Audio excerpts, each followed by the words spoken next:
За би ингээд лаборатори 12 даалгаврыг гүйцэтгэсэн байна. Тэгээд туршлагын топологийг байгуулаад туршлагаа хийсэн түүний тайлбарыг тусгачихсан. Шууд 2 дахь топологоо харуулъя. Тэгээд энэ тохиргоонуудыг тополог дээр хийчихсэн байгаа.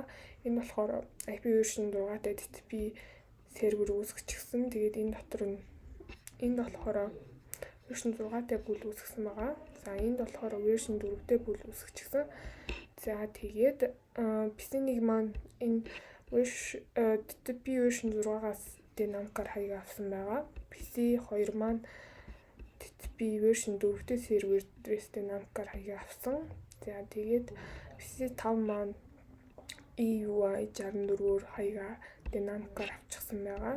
Энэний тохиргоог нь интерфейс гигабит 0.2 дээр тохируулж өгсөн. Тэгээд PC4 маань мөн динамикаар хаягаа авчихсан байгаа. Version 4-ийн хаяг. За PC3 маань болохоор version 6-гийн хаяг динамикаар авсан байгаа. За тэгээд эдгээр маань болохоор одоо энэ дээр харж байгаачлан PC1-ээс сервер, PC3-аас сервер гэд энд би холболтуудыг хийчихсэн байгаа. Тэгээд энэ дээрээ simulation явуул зарцгаая.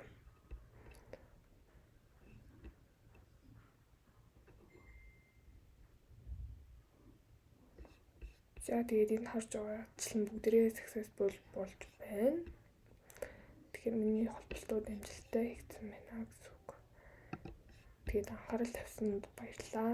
За энэ дээр гол хийсэн юмнууд нь гэх юм бол энэ дээрээ routing-үүдээ маш сайн хийж өгөх ёстой.